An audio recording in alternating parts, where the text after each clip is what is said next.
Los payasos, ¿en qué momento de la historia aparecieron? El origen se remonta hasta hace más de 4000 años. Los payasos siempre han sido personajes muy llamativos por su colorido, sus chistes y sus risas. Muchos los quieren y se divierten con ellos, otros les temen y los evitan. Han aparecido en libros, en circos, en historietas, en calles y hasta centros médicos.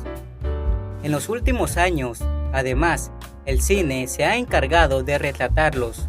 Pennywise de la película It, por ejemplo, o Sombrero Loco de Alicia en el País de las Maravillas. Uno de los payasos más famosos de la historia es el Guasón, el villano más importante contra el que Batman se haya enfrentado. Pero, ¿sabe cómo nacieron los payasos y en qué momento de la historia aparecieron? Aquí te lo contamos. Un origen político.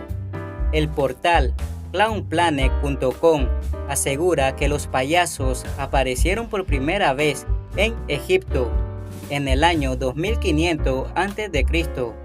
Fue en la quinta dinastía de Daqueri Asi, en la que un payaso enano hacía las veces de bufón de la corte. En algunos jeroglíficos egipcios se evidencia la función del bufón que hacía reír a su faraón, asevera ABC News. Unos años más adelante, en el 1818 a.C., esta figura también apareció en civilizaciones como la China, e incluso hay documentos que indican que, cuando los españoles conquistaron el imperio azteca, los payasos hacían parte de la corte de Moctezuma. En la historia de la antigua China, el bufón Yue es considerado un héroe nacional. Para entenderlo hay que remontarse al 300 a.C., cuando el emperador Qin Huangdi mandó a construir la Gran Muralla China. Muchos de quienes trabajaron en la obra morían por las difíciles condiciones y Qin Huangdi puso un obstáculo más. Además de construirla, había que pintarla. En tono de broma, Yue, el bufón del emperador, lo convenció de no hacer esto último, y por esa acción se consideró un héroe. Representaba el deseo de todo un pueblo. Más hacia el occidente, en Europa, fue Nasir Eddin, el bufón de corte más famoso. Según cuenta Clown Planet, el rey de las cortes europeas lloraba tras notar en su espejo que la vejez llegaba a su cuerpo. Todos los que componían la corte empezaron a llorar, hasta que el rey paró.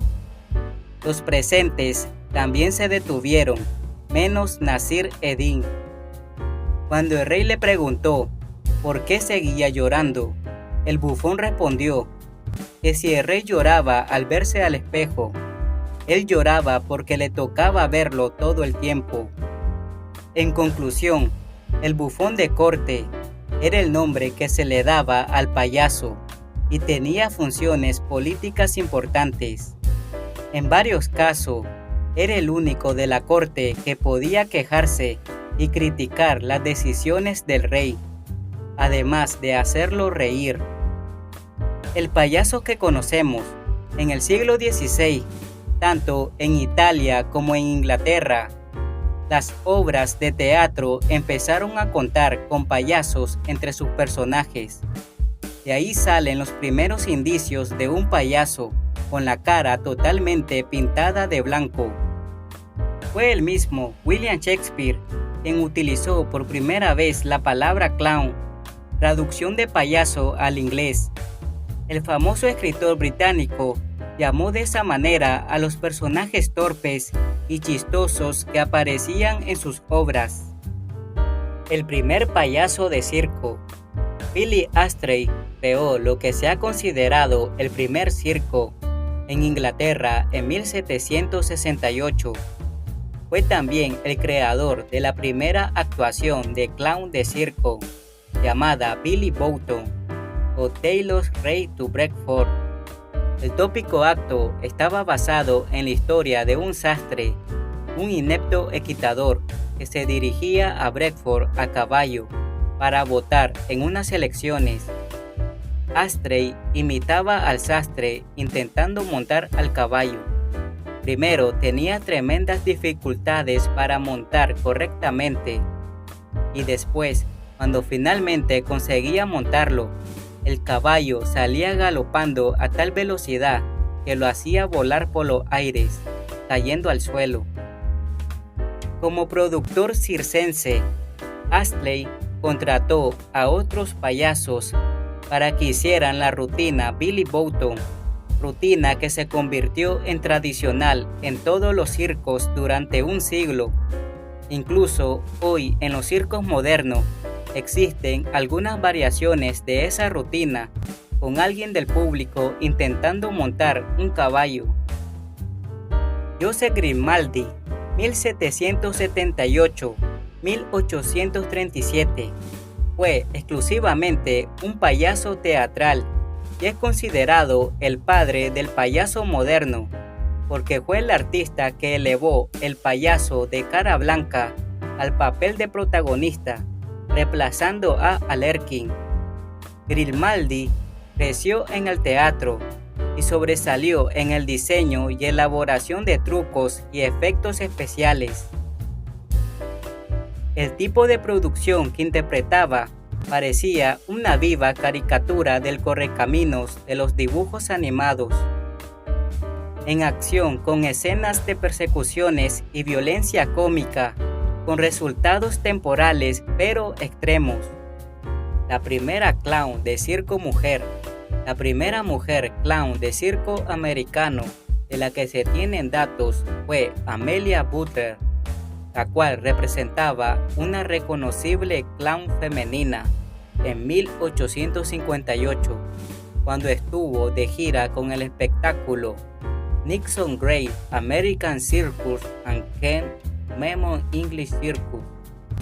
Payasos cantantes.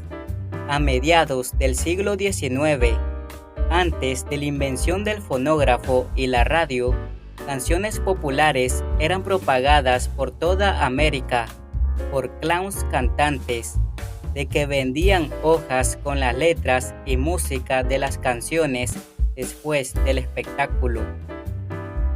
Estos payasos jugaron un importante papel en la cultura musical americana. Orígenes del personaje del vagabundo. James McIntyre y Tom Hill crearon la caracterización del payaso vagabundo en 1874. Representaron afroamericanos vagabundos durante la Guerra Civil en América. Basaban sus personajes en payasos juglares de cara negra, lo que es el origen de la boca blanca usada por este tipo de payasos. Estudiaron la cultura afroamericana, intentando representarla con precisión. James McIntyre tuvo el mérito de introducir una danza afroamericana llamada The Buck and Wing en escena americana. La danza sería más tarde conocida como tap dance, entre paréntesis zapateando. ¿Por qué los payasos tienen la nariz roja? Flown Plane explica que esta característica tan peculiar se debe al austríaco Tom Belling y a su impuntualidad.